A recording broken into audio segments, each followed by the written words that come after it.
offers. So we're really excited to put this career coaching series together.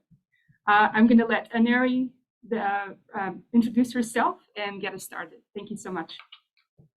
Thank you so much for the introduction, and thank you everybody, all 70 of you. Thank you for being here. You could be doing anything this Wednesday afternoon, but you chose to hang out with us. So I am really grateful, and I can't wait to talk all about job search and how you can you stand out. But let's start with my introduction. I have prepared something to show you in a minute, but just a high-level introduction. I'm Aneri Desai. I'm a career coach. I mainly work with immigrant women, but I'm a career coach.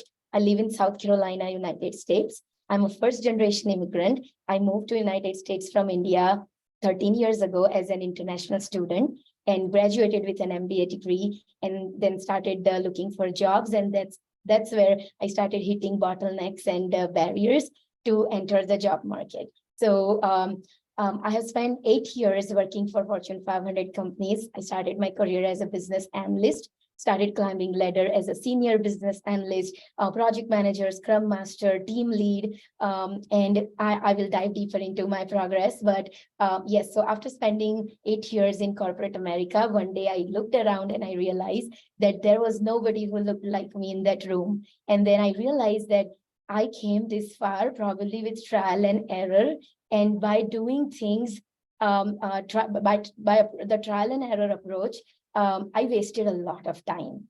And that's what hit me really hard. And I decided to leave corporate America and become a full-time career coach to empower people like you. So that's a little bit about me. I have been a full-time career coach for 2 years now. And in last 2 years, I have supported more than 250 mentees. And together, collectively, we have landed more than 20 million in job offers. So that's me. Let's talk more about, I'm going to share my screen so I can show you a little bit. I'm a very visual person. So I just created something to show you all. So this is my story. This is me 13 years ago, about to graduate with an MBA degree, but no work experience. So I had a master's in computer science and an MBA in information systems. Big degrees, but no real tangible experience to share with the world. This is what this person in red hoodie was experiencing. So, you know, I applied 50 jobs a day. Still felt like I was not doing enough. And write it in chat. I would love to know if you are also right now going through what I went through, like applying a lot of jobs every day and still feel like you're not doing enough. Or I use the same resume to apply for most jobs. I had one standard resume that I took and went door to door, hoping that somebody sees my worth. And I received rejection same day. No matter how many jobs I would apply, I would get rejected within a day or sometimes right away. And I did not know how to network or how to ask for a referral or who to reach out to. So my primary job search method was online applications only. And I think some of you can relate to that. And everyone around me was landing jobs, and I felt like I was not good enough. Something I was not doing right, that people are landing jobs and not me. And I only had 1 year to find a job and get a work authorization. Otherwise, I needed to pack my bags and go home. And my burning question at that time was, who will hire me? Like, I don't have any extraordinary skills. I'm just like a person next door. Why would somebody hire me? There are far more qualified applicants out there. Why somebody will even talk to me? That's what I was going through at that time. And as I said, I had 2 master's degrees, 0 experience. I was desperately hoping that somebody just give me one chance. And yeah, so as I said, raise your hand if you can relate to my story or some part of this, feeling this way as a job seeker. And I see lots of comments in chat.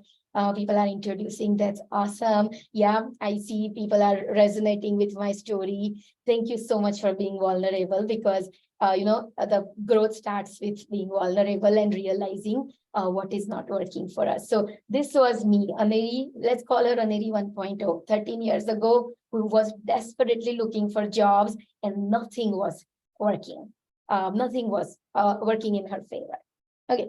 So I think I lost count after hitting 370, probably like after 370, I stopped counting how many rejections I was getting. But after more than 370 rejections, I retrospected what is not working, because I'm getting same results every day. No matter what I do, something is not working. So I retrospected, I dig deeper. I looked at all the information that was available online, and unfortunately, it's conflicting information out there. But I dig deeper and saw what's going on. I identified some bottlenecks, and I decided I needed to rebrand myself. I was practically begging to get a job, and that was not begging or hoping for the best is not a strategy. That's what I learned in my retrospecting. And then finally, long story short, after understanding my bottlenecks and overcoming those, I landed my very first job in a Fortune 500 aerospace company where I worked on building private jets for so many people you know right now. Awesome. So let's meet Aneri 2.0, which is the Aneri talking to you all right now. So a decade later, this Aneri 2.0, I have worked for two Fortune 500 companies. I started climbing. Once I figured out what I was doing wrong, there was no looking back and there was no stopping. So I got promoted every year in my corporate America journey. Started as an entry-level employee, got promoted the typical usual career progression path. My last, I was a senior project manager before I decided to leave corporate America. And my last promotion that was offered to me was a chief of staff for a COO, which I ended up not accepting. And here I am being a full-time career coach. And what I learned in this journey, so this Aneri 2.0 made connections in corporate America who would readily vouch for her when she's not in the room.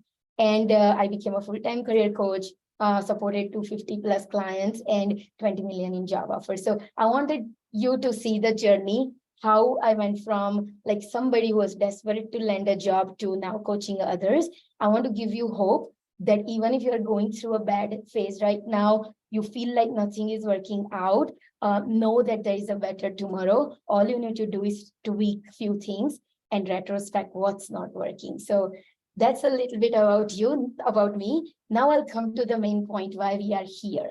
I want to share my biggest lesson learned in this 10-year journey. What moved the needle for me that all of a sudden I stopped getting rejections and I landed a job? That's something I want to share with you. The biggest needle mover was the mindset shift. I literally went from just give me one chance, I won't disappoint you, please. I went from that tone to this is what I'm bringing to the table, let's chat. And I know it's a big ask. Changing mindset is a big ask, but I'm requesting you to think about what are you good at and what are you bringing to the table with whatever experience you have. There is something that you are doing better than other people out there. So find what you are good at, reflecting on your work experience or your degrees or even volunteering work or even things you do in your social circle and life, right? Find what you are good at and then connect it with the right role. And that's how you are going to find that courage. Let's talk. This is what I'm bringing to the table for you. So that was a big needle mover for me in my journey is I stopped begging people to see my words. I started talking with authority. And we are going to dive into some actionable items on how can you also build this mindset, right? So my biggest lesson learned was 2 ways you can stand out in the job market. Number one, by building authority in your field. Even if you don't have a lot of experience, even if you are just working as an intern right now, you can still build an authority. So one is by building authority in your field. How can you do that? You can showcase so everybody is big on social proof right now. If I tell you I'm a good career coach, you won't believe it. You won't take my words for it. People need more proof to believe that you can do this job or you're good at what you are saying. So rather than just talks on your resume, we want to show social proof of our work. And how can we do that? through our portfolio. So I want to give you a quick example. Do something. So in resume, they are just words, plain and simple words. But how can we show what we are talking about in resume? We can actually showcase it through a portfolio, right? And portfolio anybody can create. You don't have to be in AI or tech field. Portfolio is a simple website where you go and upload the social proof of your work.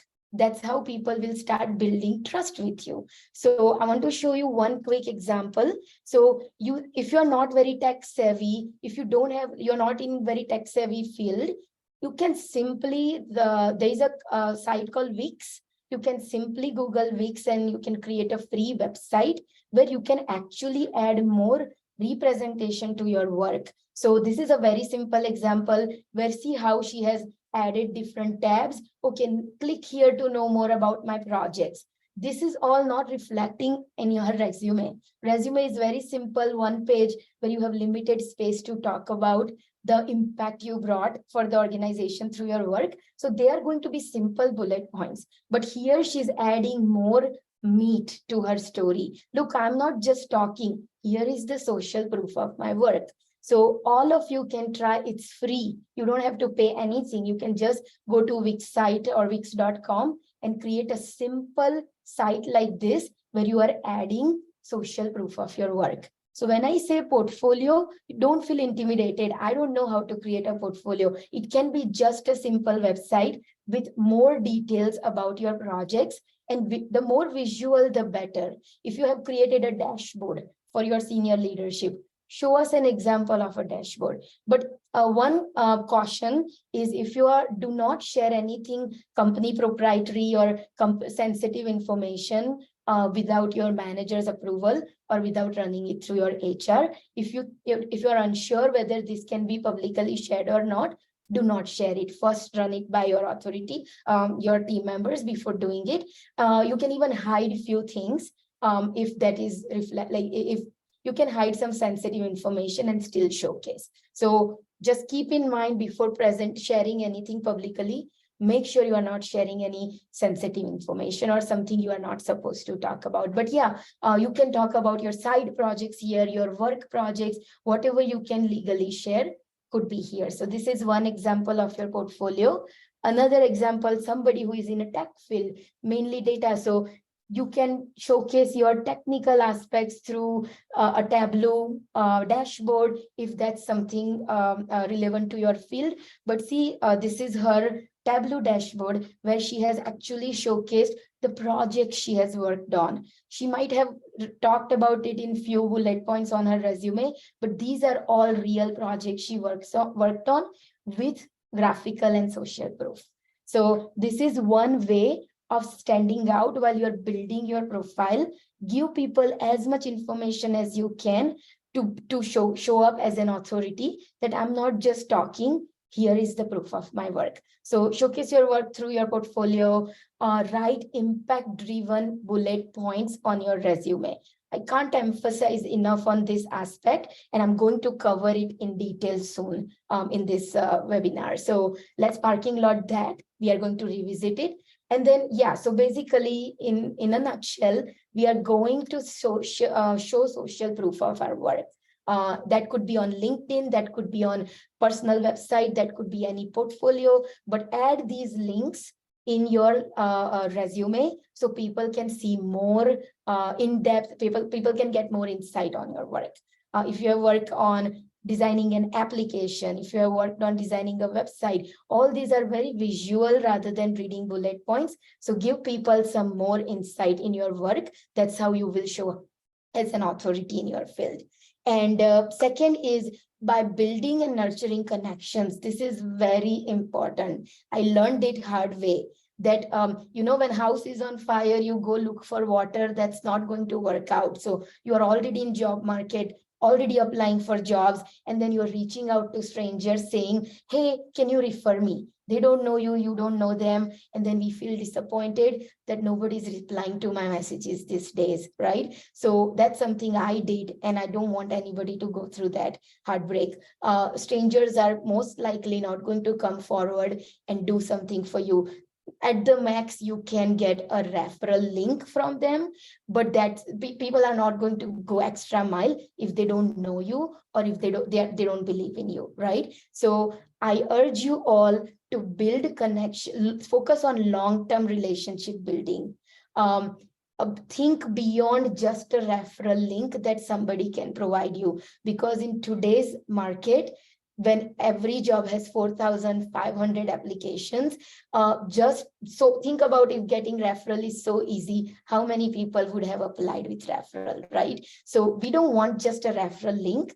We want advocates. We want people who can walk up to the hiring manager, share your resume and say, I know this person. You won't regret interviewing her. Please interview her. So we want advocates in the company we really want to work for, and that will take time. So if you are not in the job market, even if you are in the job market, start focusing on building long-term relationships. How would you do it?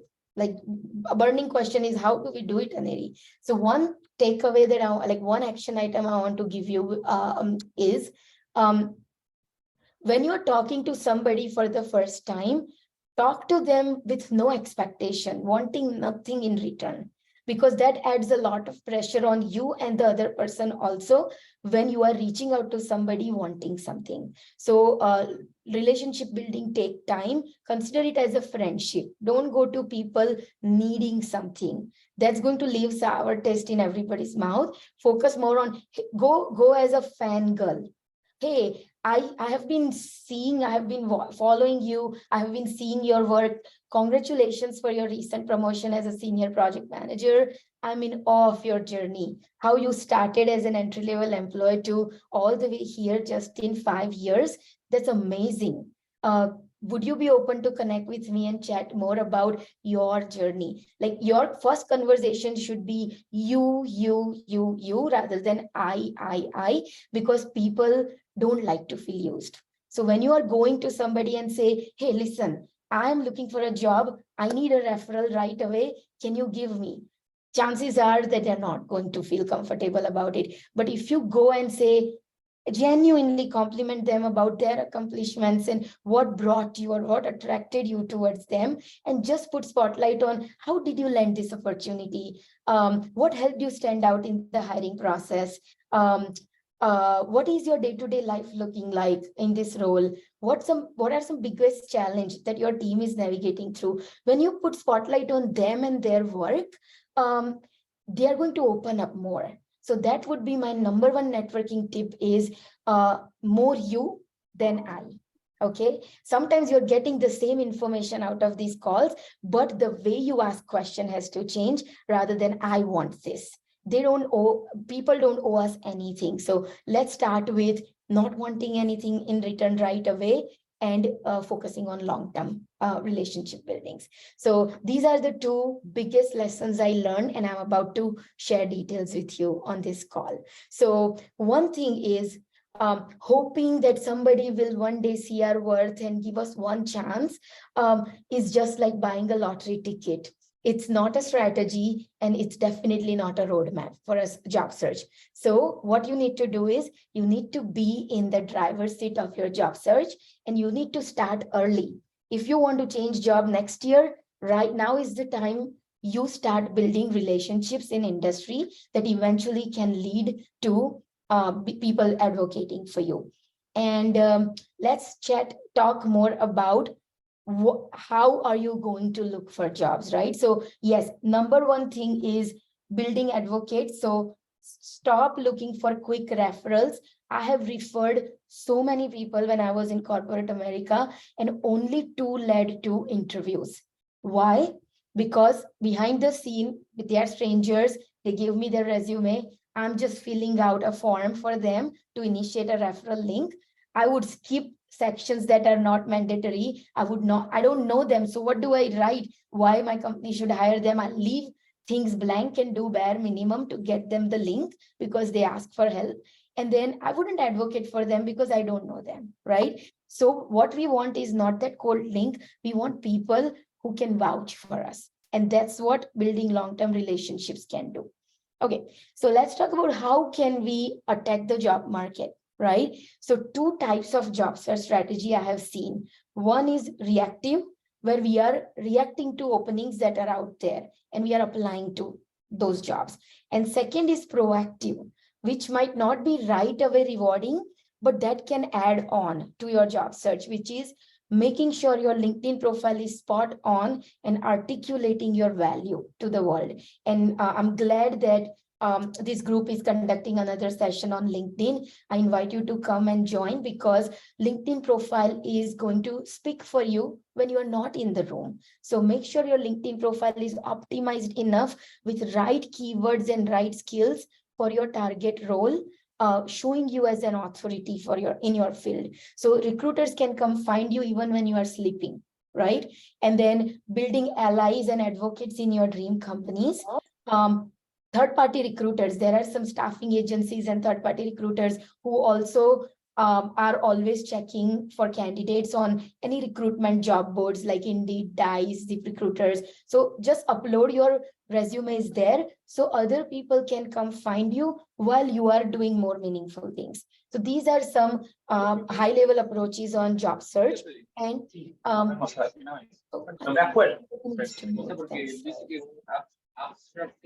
no puede en instance. Can we mute everybody? Okay. So let's talk about application tiers. So I want to teach you, whenever you see a job opening, rather than start applying for that job, I want you to take a pause first. Build a habit to ask yourself a question. Who are the decision maker? Is that information available somewhere? Yeah, ultimately, if we don't find anybody, we are going to apply online. It's way better than not taking action, right? But before you submit that application, I want you to look around. Is hiring manager's information available? Is recruiter's information available? Check if when you see it on LinkedIn, see if the recruiter or job posters information is available there.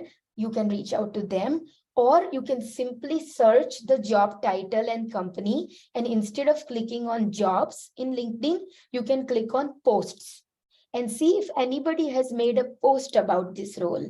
Sometimes hiring managers themselves write, I'm hiring, or my team is hiring. See if the post is there. You will not see a lot of them these days because how saturated the market is, but there are still people saying it out loud that I'm hiring. Right? So you need, before you submit, search for that job, click on posts and see if anybody has made a post about it. I can give you a quick example what it looks like. So I have a coworker who always posts about any openings. So either recruiter, either hiring manager, if not recruiter or hiring manager, anybody in the company who has made a post about it, that should work too. So if here is something like this. So a recruiter posted about it and he reposted. Now we know that this person can be an ally. This person is interested in bringing more talent to the company, something way higher, like a higher probability of this person responding than you chasing random strangers in this company. So if I were you, I'm thinking to apply for this business intelligence analyst role. I would not only reach out to the recruiter, but I would also try to reach out to somebody who is sharing that this role is open. Understand what the dynamics is. Is this a recruiter? Is this a hiring manager? Or is this something who is just spreading the word about the opening in the company? Regardless, this is one step closer to talking to someone than randomly submitting online application. You probably already know all this, but this is a good reminder that wait, don't submit your application directly. See if somebody's information is available. If it's hiring manager, you can right away send them a pitch. Make sure you're not saying, I'm interested in this role and hang it, leave it hanging. Always make sure there is a clear call to action anytime you are reaching out to someone, be it a hiring manager, be it a recruiter, be it a team member. Make sure the ask is clearly defined at the end of your message. So if it's a hiring manager, I would reach out to the manager and say, hi XYZ, I came across ABC role that you are hiring for on your team. And then a short elevator pitch. With my 8 years of experience doing A, B, C, and D, I believe I would be a great addition on your team. Would you be open to chat more about my background?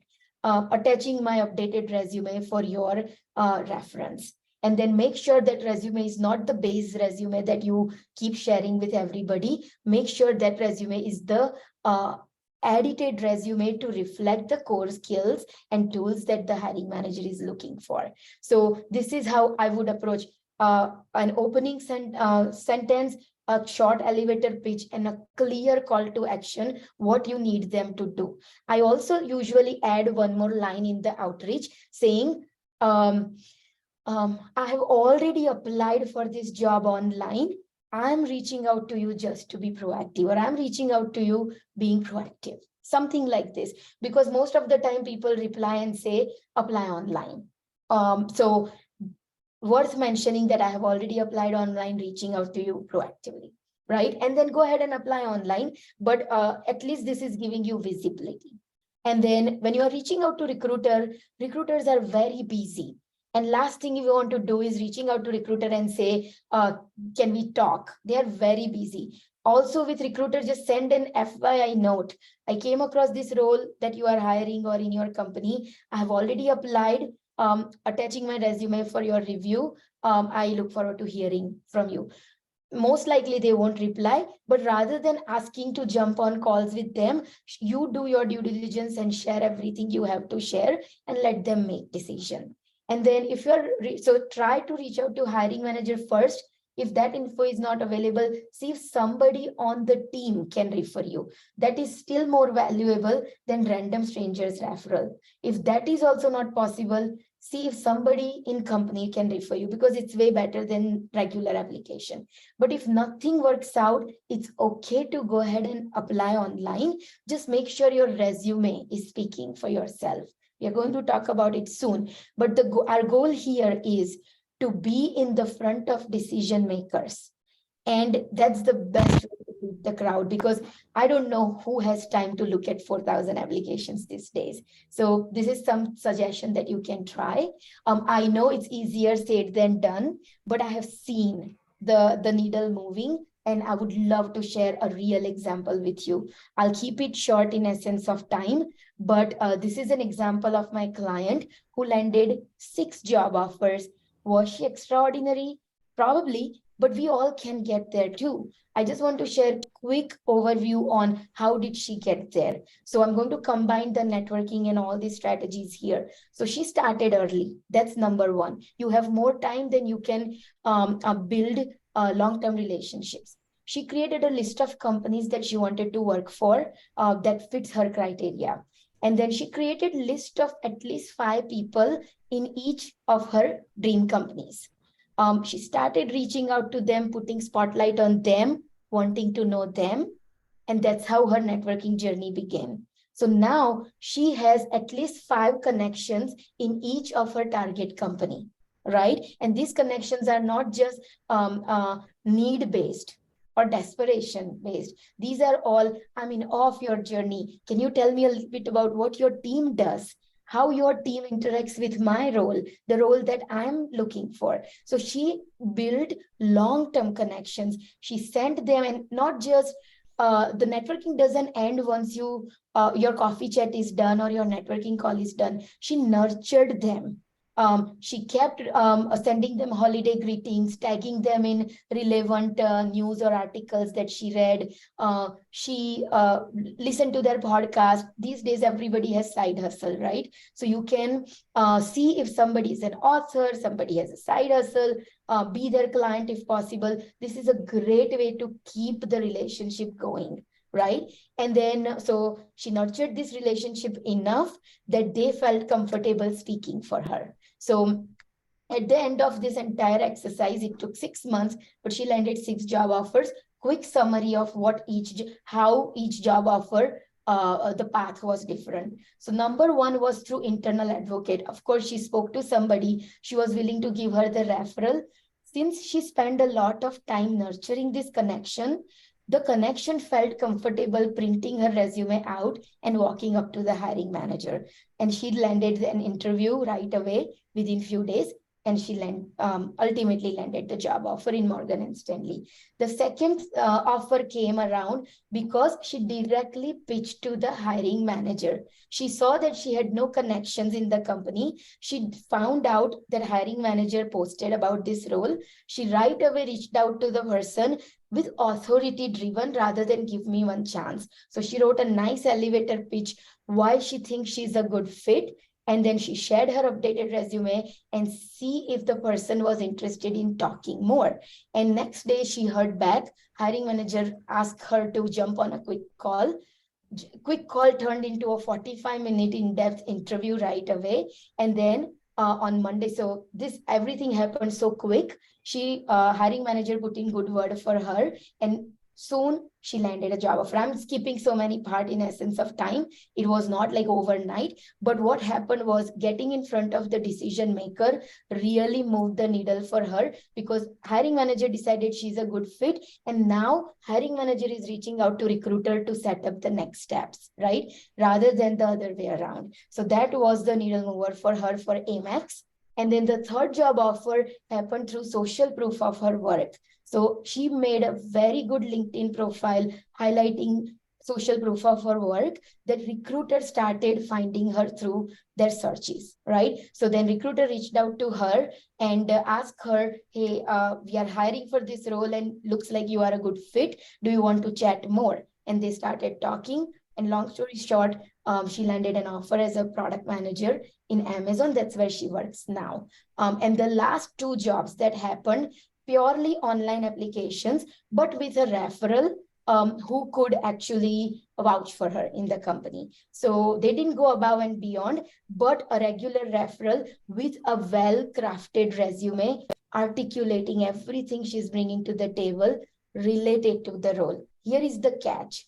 A well-crafted resume might be great on its own, but it might not be good if you are not reading the room and seeing what the company is looking for. So I have been a hiring manager. I can tell you from my own experience, I literally scan through the resume while multitasking, eating lunch, sitting in a meeting. I may not have time to read everything line by line and connect the dots. Oh, she knows this. So she might be able to, she knows A, so she might be able to perform B in my team. Let's not let people connect the dots for us. People's attention span is too low. So we want to spoon feed them the information.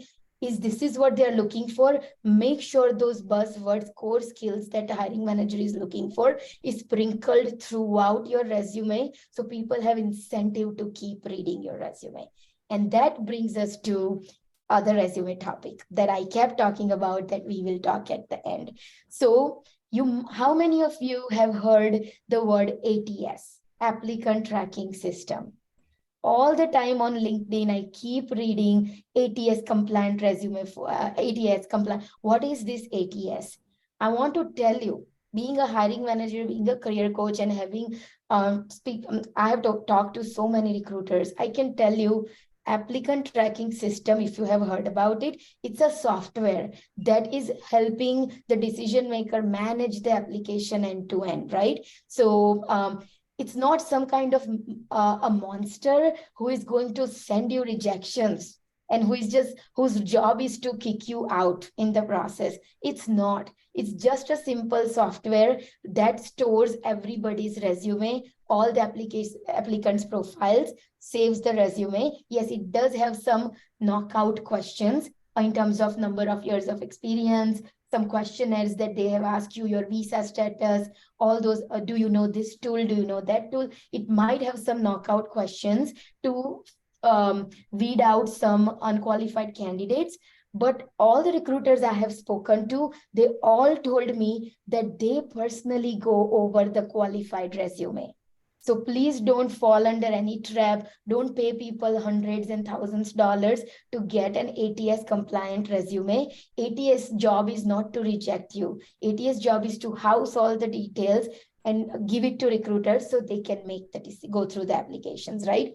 So applying for 100 jobs with one resume, we are not going to do it. right? It's not going to impress people. So number one mistake that I have done as a job seeker, I vomited everything I had done on a piece of paper, thinking all these things will impress the hiring manager. I got 0 calls because it had nothing what hiring manager was looking for. So rather than telling everything you have done and let other people figure out, understand what market is looking for. Look at 10 jobs in your target role.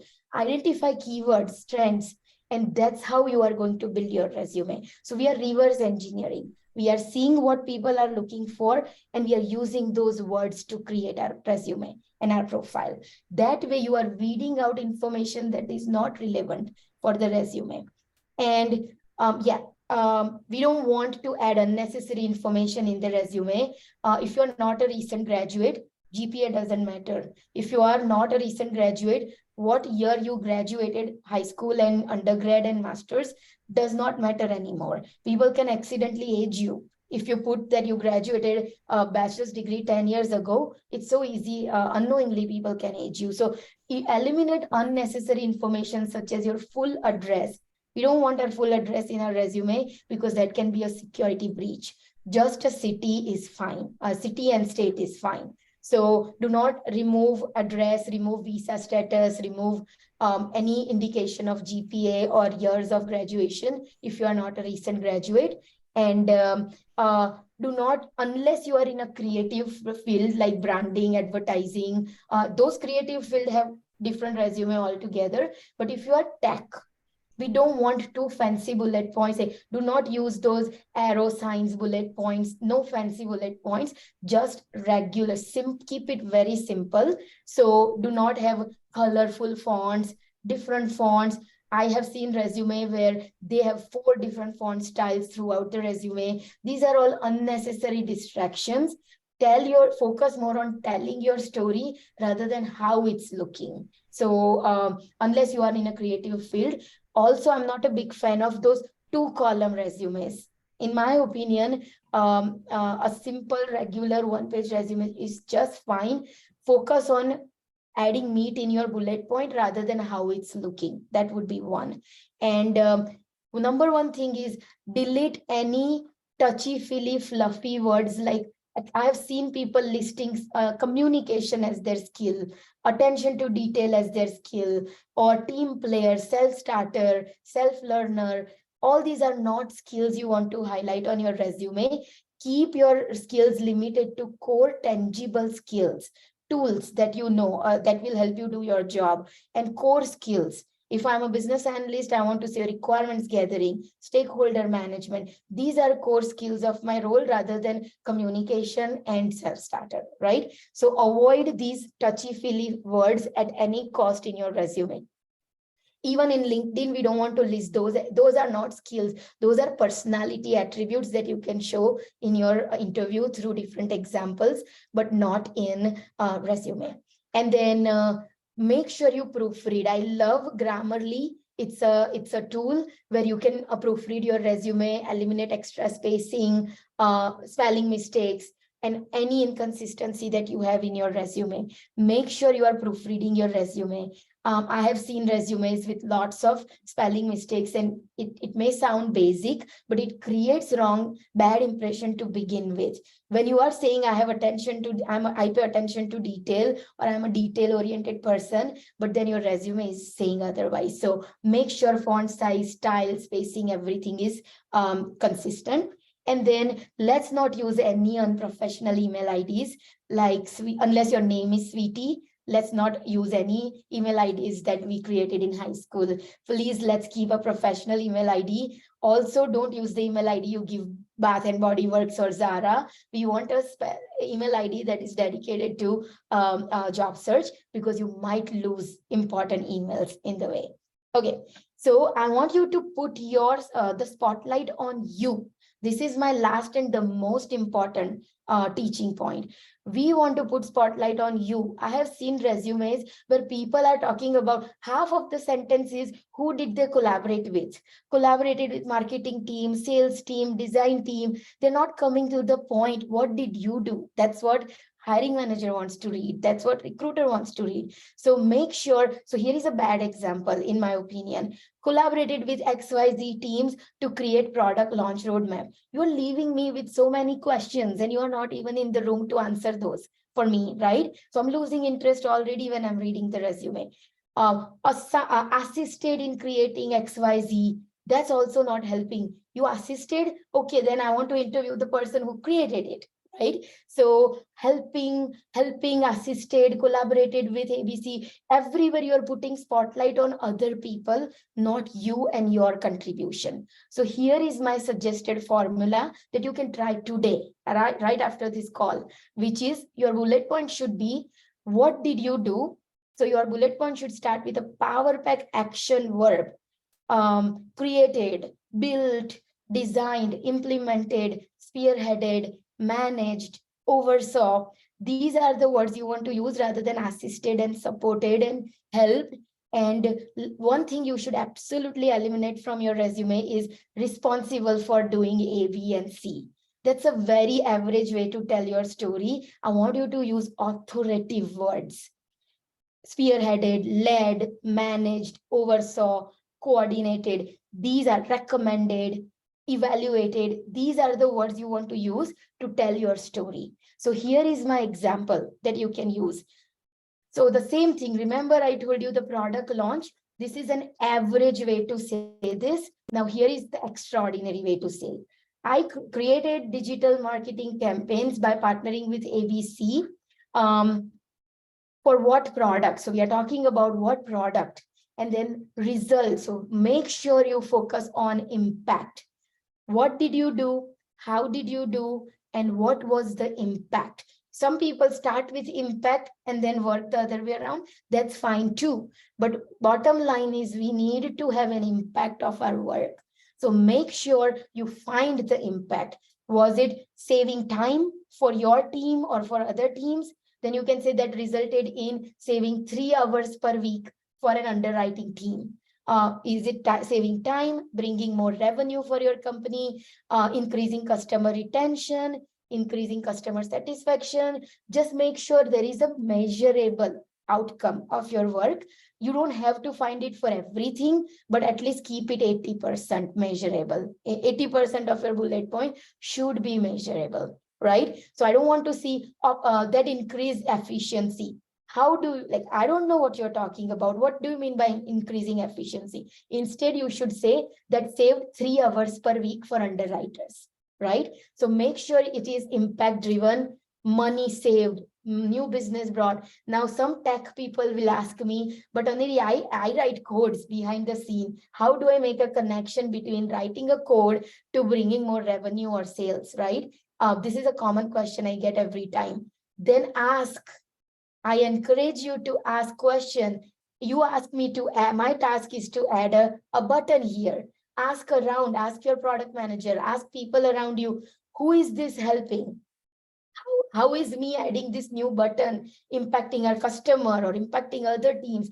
If you don't ask, you won't know the big picture. You don't know the upstream or downstream impact. So nobody's going to kick you out of the team just because you ask questions that why are we doing it? So make sure if you're very behind the scene person writing code involved in technicality and you don't know how the upstream or downstream impacts are, ask questions. I'm sure your product manager, I'm sure your manager would be able to help you understand why you are doing what you are doing on a project. So I invite you, you can take a screenshot of these examples, but I invite you to use tangible outcome of your work rather than just focusing on tasks. Nobody cares that you created a product roadmap. People care about for what was the product because they can Google it up, right? One of my clients even added a link to that product that she was talking about. So somebody can just click on that and see it. This is what I talk about. This is what I mean by adding social proof and adding authority. Show them the results of your work. I refuse to believe that your work is not adding value anywhere. If company is paying you, that means you are adding value. You just need to find out how and where, right? And it doesn't have to be customer focused. It can be literally improving process for your internal departments so they can save time and money. right? So I invite you to add bullet point, social proof of your work. And quickly, I know we are out of time, so I'm just going to quickly show you a resume sample. You can take a photo if you like. I know this is a color coded and a lot to take in, but see how we have used numbers everywhere. Wherever it was possible, we have added numbers everywhere. We have shown social proof. Everything yellow is directly taken from job description or what industry is looking for. Those are all core skills and keywords that her targeted role was looking for. And everywhere green you are seeing is the proof of her work, measurable proof of her work.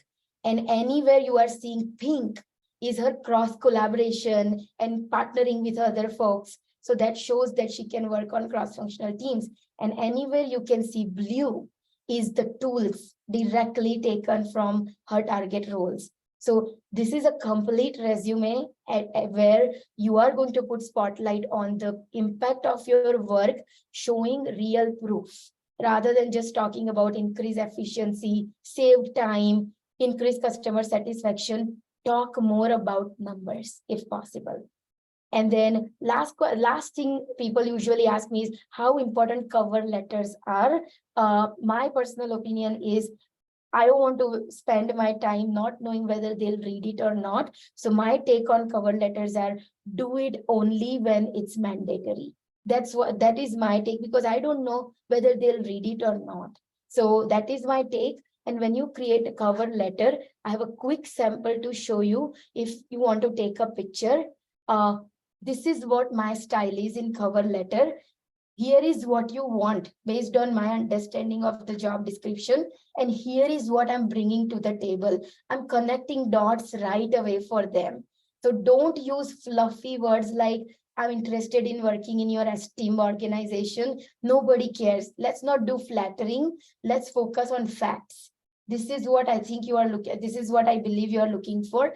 Here is my relevant experience. So you all can take a photo of this cover letter. This is what I have personally created for somebody who now works at Warner Media. So start with why you like this company. Find some common connection, whether you were a customer of this company, whether somebody you know work at this company, or you used it, you consumed their products or services as so I came up with a connection with this company. And then second paragraph is why I'm a good fit or why am I interested in this role. And the third is a clear table between here is what you want, here is what I bring. So this is my approach of writing a cover letter. No nonsense. No, we don't want too many paragraphs that technically doesn't communicate anything. And people are not stupid. They will know that you really copied the same cover letter to 10 companies. So make sure if you are spending time, make sure it's worth.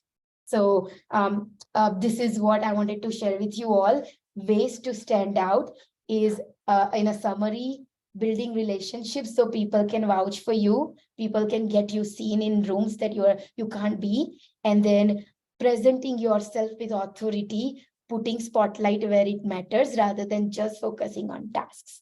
I know I have said a lot of things and it was a loaded session, but I'll stop talking and see if we have time to take few questions.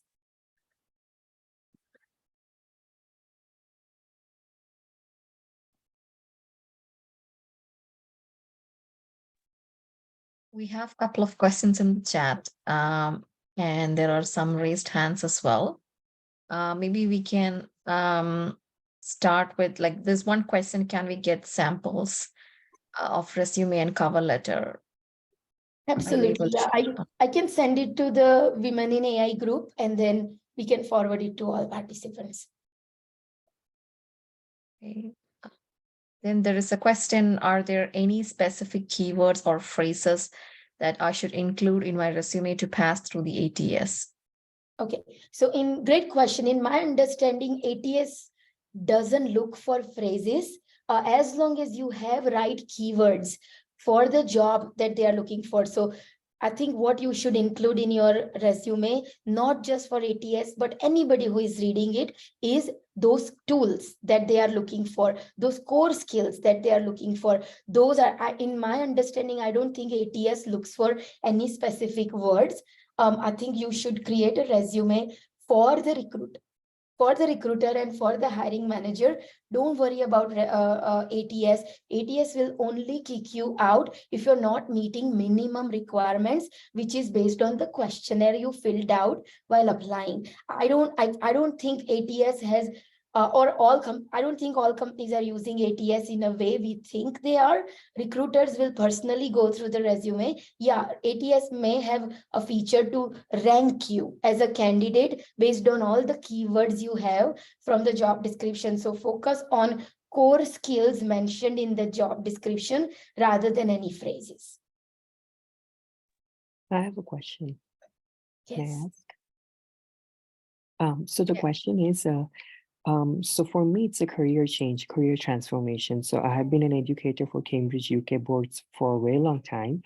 And now since I moved to Canada, I wanted to dive deep into my corporate culture because my entire education is into finance. And I have the data analysis course and all of those stuff.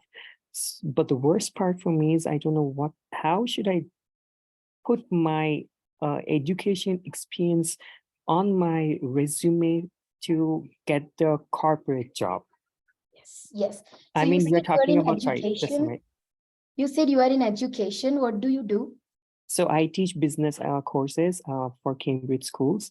So Okay. I teach business courses, all the digitalization, tech courses, stuff like that in high school. Okay.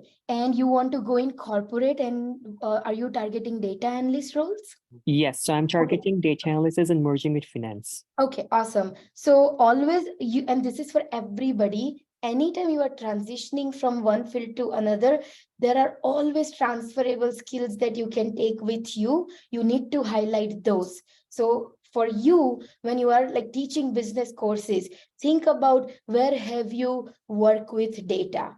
How many people enrolled in my class? How many left the course halfway? How many, like you are working with data a lot behind the scene. Participation, how many people were late on assignment. So to take that data angle and make it a hero in your resume with bullet points, how you are analyzing data, student performance data, how you are identifying the trend. Those who complete assignment 100% on time are most likely to get a grade. These are the connections you saw behind the scene. That is something you should highlight if you're looking for a data analyst role. Okay, thank you very much. That's a good answer. May I add a perspective? I transitioned my career from business to data science. So it was completely different. It was not a tech role before. But as a data scientist, I'm deeply into tech. One advantage I had was I had an undergrad in computer science. So I did know to code. So I had the basics. So when I was transitioning, I did a master's course or similar, like you have 1-year courses or training, like, diplomas, different programs available today to help you with the transition. In the course program, there was internship available. So internship actually helped me as a starting point to get the industry experience that the hiring managers were looking for. So even if it's a voluntary internship, like if people are not offering you paid internship, even if some experience that you can gain from the like related to that role, that would be a much value addition. It'll show as a work experience for you.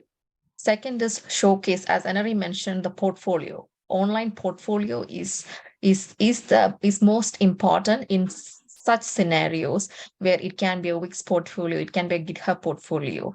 What I used to do is I do projects outside my courses, outside my projects, data science projects, looking at what are the key, like the most trending use cases, like credit card fraud detection, house price prediction, like what are the most common classification algorithms. And then I will do projects like go to Kaggle, download a data set, build use cases on that, and showcase that in my GitHub portfolio. So the hiring managers can see that even if I haven't really worked, I have the coding skills. I know how to present my code repository in a GitHub. So it is, for them, it is like they will want to give me a chance to apply or, get to that role. I mean, these are like few points I just wanted to highlight specifically for data science. That's Thank you. very good. Thank you very much. I think these are great points. And you can even reach out to any small business owners, any tech startups, and see if you can donate your time in exchange of experience. That could also be a social proof, as we just talked about. But great points. Thank you for adding that. Thank you very much. We have a hand raised for a few minutes now. Ananya Raval, would you like to ask your question? Yes. Hi, Aneri. Thank you for the very nice presentation. I especially liked your mindset shift, because I think I realized that that is a bottleneck for me right now. And it's challenging to shift that mindset. So I have two questions. So one is the resume you showed, sample you showed, that doesn't have a skill section, and I'm looking for developer roles. So what do you think about having a skill section and not having a skill section, like Python, C, etc., etc.? So.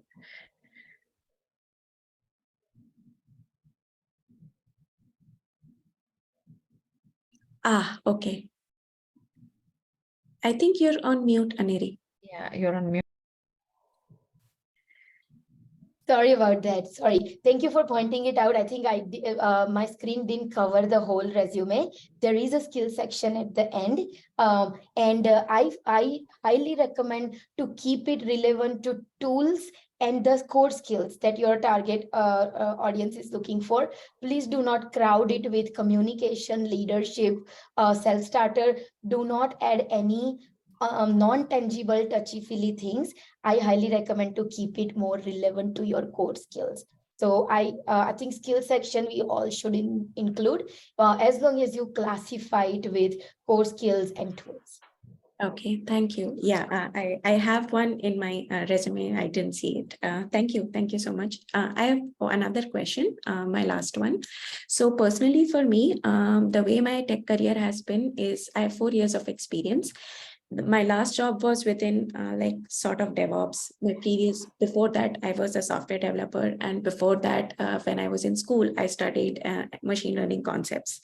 The way the market is right now, they prefer highly specialized people in a particular technology or in a particular field, right? If you have DevOps, you need 5 years of experience. If you are a software developer, you need these specific technologies and 10 years of experience.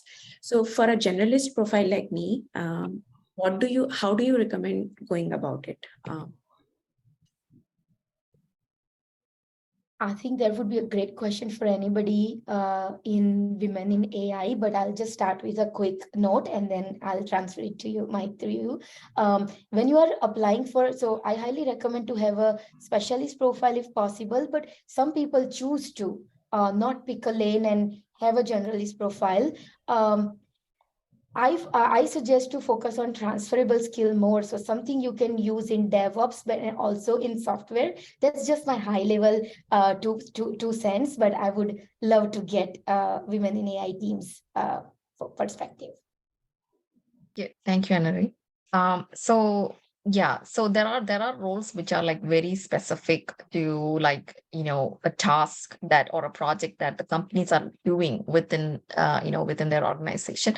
So that is why those roles are very specialized, and they're looking for those key skills.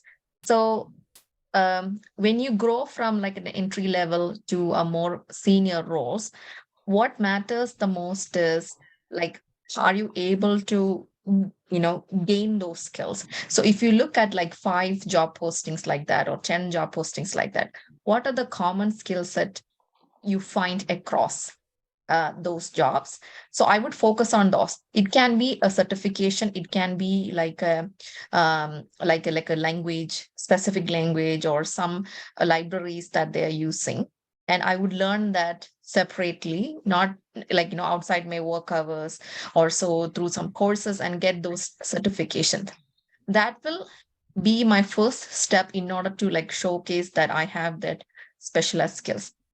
Now, the second approach is once I have something like that, when within my current organization, when there is an opportunity to work in any innovative projects, or I can go and recommend my hiring manager that I would like to approach this problem in a different way and apply this solution, or like, this solution I've recently learned, and you will get an opportunity to directly apply those skill set in your organization as well.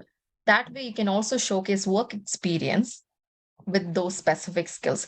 So learn those skill set, or get the certification, get the designations that the job is requiring, and then try and apply them in your current role is the easiest way to like mature yourself into those experienced roles. Okay. Thank you. That helped a lot. Thank you. So the next question, Aneri, on the chat, I'm going to take one. Well, there's a lot of questions on the chat. If a cover letter is not required, would it be an added value to the application if we add it, or can we just save time and attach just a resume? I think this is a very common question. We all at some point have wondered this. So answer is different. Everybody I reached out to, I tried to ask this to so many hiring managers. I tried to ask this to so many recruiters. I didn't get a definite answer whether you should do it or you should not do it. So I can tell you from my experience being a hiring manager, I never cared about cover letters because I know people are going to use ChatGPT. People are going to use, yes, when you attach a cover letter, it does show that you tried to go 1 mile extra. It also shows that you didn't randomly submit a resume and moved on. You took time to put additional information out there. So I think it's totally personal. If you have time, when you add a cover letter, make sure it counts. We don't know whether they'll read it or not. We don't even, because when I was a hiring manager, I never asked my recruiter if the person has attached a cover letter or not. Recruiter would just send me a resume and sometimes a cover letter, which I hardly open because whatever I needed to know was there on the resume, right? So my personal opinion as a hiring manager, I most of the time did not even bother to ask recruiter if the cover letter was ever attached. So as a job seeker here, sitting here, we assume so many things. Oh, when instead of 1 attachment, when a hiring manager sees 2 attachments, it shows that I went 1 mile extra. We don't know how behind the scene people look and care about. I think this is very subjective in my opinion. Everybody in this room, if there are 15 hiring managers, probably they all will have different opinion. So do what feels right to you. And one thing I'll tell you, if you decide to add a cover letter, make sure it counts.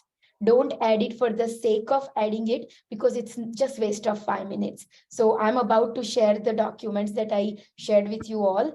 See if that cover letter makes sense to you. Make sure there is a personalization to it. Don't just say your esteemed organization. Don't say your company. People know when you are copying and pasting. Also, I saw one question, can we use ChatGPT to do the cover letter? I'm not a big fan of using tools to do my job because when I'm putting something, I want to make sure it's intentional. I want to make sure it represents my ideas, right? And my personality. So yeah, you can use all this tool to get a head start, but make sure it shows your personality. That would be my 2 cents on this one. Thank you, Aneri. How to cover gaps in a resume and how to write a general job in a technical resume?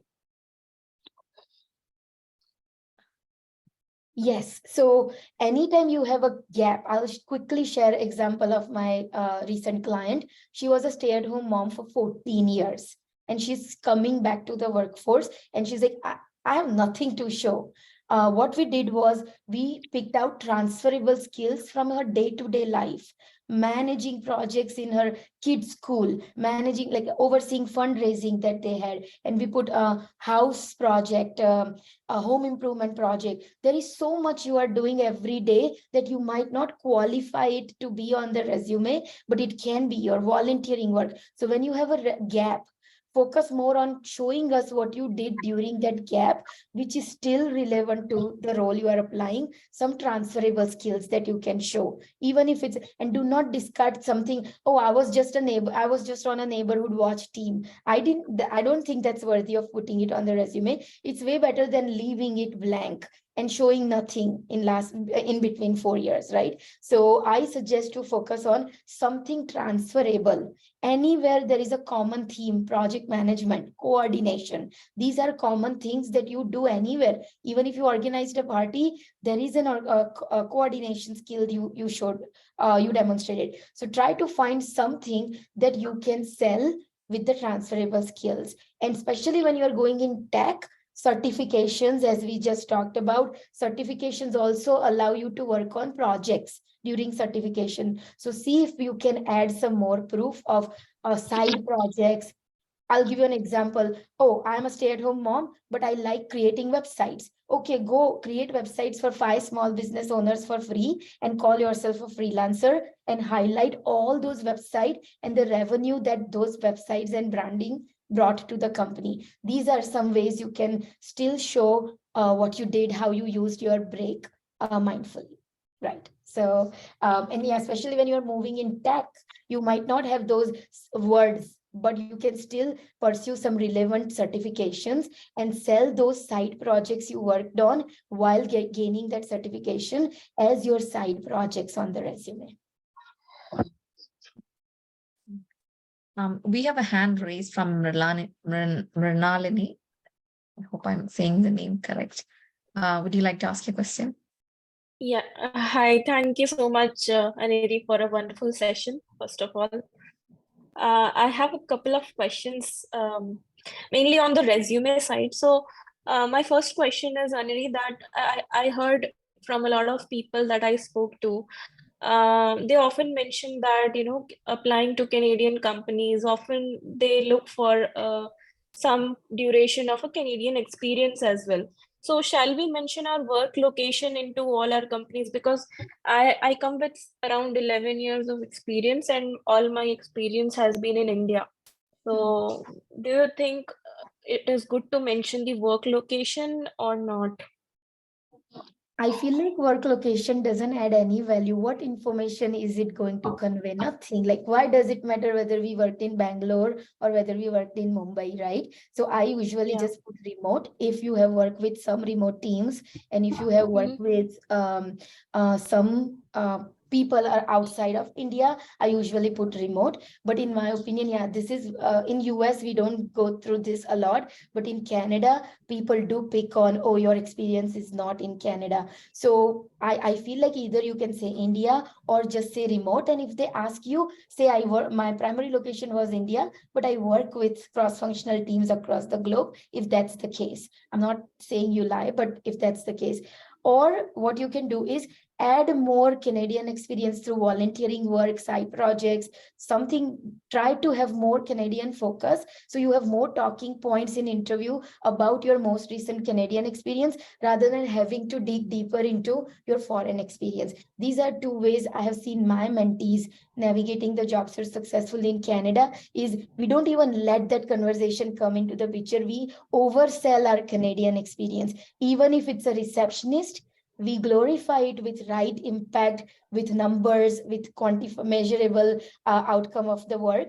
And that's what we talk about. But yeah, you are absolutely right.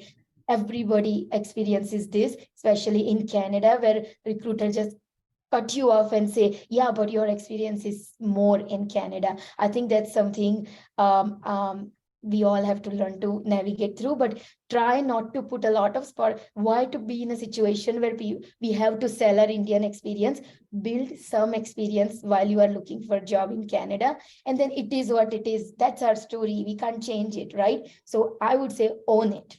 Own it. And rather than talking about tasks, glorify it in a way that people forget that it happened in India. I don't think it should matter, actually. I think why it is a disadvantage because we don't sell it properly. And I'm sorry, I think you are trying to say something. I had one point to add, which is like, so this would be something like every immigrant face when you first come to Canada. which is like, even like, I like as a hiring manager, I've also looked for Canadian experience. I think that is the kind of like mindset we have. But some of the things that has helped people is to, Aneri said, active networking, reaching out to people with a mindset of building long-term relationships. I think that is where you can actually change that trend. So for example, when you build your relationship with that person, the first time, second time, and you kind of like, make that as a like a one-on-one with them on an over, or find a mentor in some companies where you can get that one-on-one in a regular time, they will keep you in mind when a role that you're looking for opens up, and they can put in like a personal referral vouching for your skill set. So networking is the number one or the most important thing that has worked for people to land their first job in Canada. And landing the first job in Canada is the most difficult part. Once you are in the company, it is always easy to move inside or to another role. Second is, if you have like 11 years of experience, you have enough experience. So how can you showcase that, right? Like showcasing that through all that Aneri said, that is a great way to do. But also go to these in-person networking events, talk to people about like what you did. Like, we have career fair coming up. There are so many events happening around you. So go and talk to people directly. And even if it is a little bit like, level below what you've done, I mean, that's just my recommendation. Try to get into the job first and then grow. So once they've seen your skill set, they will definitely pull, like your worth will be shown, and it'll be easy to climb up the ladder. Got it. Definitely helps, Fancy. One more question is like, and it has happened with me. I have a question. Hello, am I audible? Yeah. Yes. Sorry. Mrinalini, like if you can, yeah. Yeah. Can I continue? Yeah. Yes, Mrinalini, you can continue. Yeah. Please speak quick. So we have many questions in the chat. Yeah. Sure. Just last one from my end is that, so it has happened with me a couple of times that the JD that I see on the site is different from what they actually are looking for in the interview. So, I mean, we frame our resume according to the JD, but then the requirement is completely different. And that's how it comes up on the interview. So any tips or thoughts on that? Yes, great question. Actually, I am guilty of doing that as a hiring manager. There are templates of the jobs that we are filling, and I just ask recruiter to use the same template. And then later I bring up, oh, but I also want this, I also want this. So one tip is usually recruiter is the first person who is reaching out to you. At the end of recruiter call, they will always say, do you have any questions for me? And rather than asking random question, how is team culture, how is company culture, now is the time to ask recruiter this question. Hey, I think I have seen the job description. Can you tell me top 3 skills hiring manager is looking for? Because recruiter will have notes with them from their meeting with hiring manager. This is where most of the secret sauce comes out if it's not there on the job description. So short answer would be always stay in touch with your recruiter and ask them if they would like to add anything else that hiring manager is looking for that's not reflecting in the job description. Got it. Thanks a lot. Great tips. Thank you. Hi, Aneri. I have a question. Thank you so much for a wonderful presentation. It really will help building the resume. So my question is, Aneri, let's say if a person have a 14 years of experience or like more than 10 plus years of experience, then I have heard many times that the people are saying that just be specific on your resume, make only 1 or maximum 2 pages. But because I'm a tech person, I'm into the QA side of organization. So what I'm asking is, like, when you are working with multiple companies during 14 years of experience, how will you add all those companies and experience or the projects in 2 pages? So can we short it? Like, can we remove the older experience and can keep the recent one? And then how, I mean, until what point we can, cut it down? Sure. I think it's I will challenge you to put everything in 2 pages. Why? Because sometimes you're repeating things. When you are moving companies, there are so many things you are doing same everywhere, right? So I would suggest try to fit everything in 2 pages. But if it goes a little beyond, bottom line is articulating your story effectively. Forget about 1 page, 2 page, 3 page. What is more important is articulating your story. I would still suggest you to keep 2 pages in mind if possible. But because what happens is we get obsessed over 1 page, 2 page, 3 page, that we start cutting things out that might be important for the job we are applying. So first understand what they are looking for, and then try to keep it relevant on your resume. So if you have maybe your very first job had nothing to do with QA or very basic things, then you can just cut it short into 2 bullet points and not over glamorize it. So I would suggest stick to what they are looking for. That's one. And then ideally we want to keep it 2 pages, because think about efficiency of it, right? Why would somebody Right. just keep flipping pages and keep reading? Yeah, and then they will not understand that what I have written in the resume. Why would they worry about it? Yes. So I would still suggest to keep it 2 pages. I would highly recommend it. Anybody with 14 years of try to fit it in 2 pages, and then this will push you to eliminate things that are not important anymore, because you might have used different technology 10 years, 15 years ago that hiring manager doesn't care about. Then just have 1 or 2 bullet points and move on. That would be my high level recommendation. You can always add all those things on your portfolio, details about every job, but then for resume, I would suggest keep it relevant and keep it short, yet focusing on the impact of your work. Okay. Thank you so much. We kind of covered most of the questions in the chat through the questions that were asked. So if just giving a final chance for the participants to ask any questions if you have. We still have people joining us in the waiting room.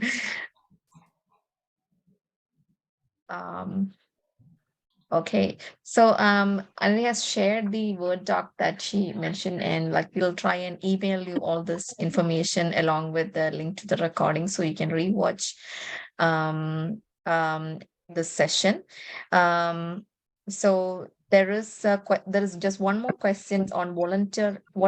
Is there any volunteer work opportunities in finance and data analyst field? So I can just give like some quick. So I have come across like a volunteer data science projects. So there are like data communities who does volunteer projects, like research projects or like data science analyst project. You can join some community and do like volunteer for those projects. I've seen like a company called as 𝘠𝘠𝘭𝘠𝘮, which crowdsource people from like globally and help them join a project as a data scientist. And this gives you a voluntary option. I don't know if they have like a paid option also, but this is one thing you can check it out as well. Aneri, would you have anything to add for any volunteer opportunities?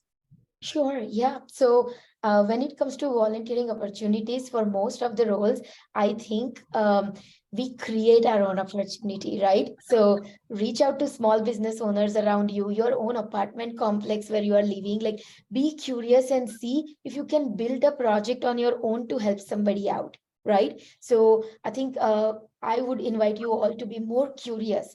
How can I create an opportunity for myself? So think about what project you want to work on, what skills you want to demonstrate, and then reverse engineer. So reaching out to somebody like me who is a small business owner and say, hey, you might be getting so many applications to work with you.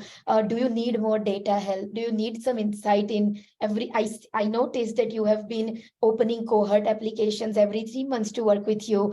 You must be getting so many applications. I saw yesterday you said you got 70 applications. Do you need any help to get some more insight? Here is what I can do for you. So whoever is looking for volunteering opportunity, create a pitch a proposal to somebody, how you can add value in their business or on the project that they are already working on, and see if you can create your own volunteering opportunity. And of course, all the resource that we have in chat, the 𝘠𝘵𝘠𝘠𝘠, and also you can Google volunteering opportunity in my city. So these are some basic ways to get started. But I have tried creating my own volunteering opportunity, and I can tell you it's so rewarding. Pitch people, reach out to people, and you will find people in networking events when they mention they are working on a side project, where they mention they are working on a special project. You can pitch them if you can join their project too.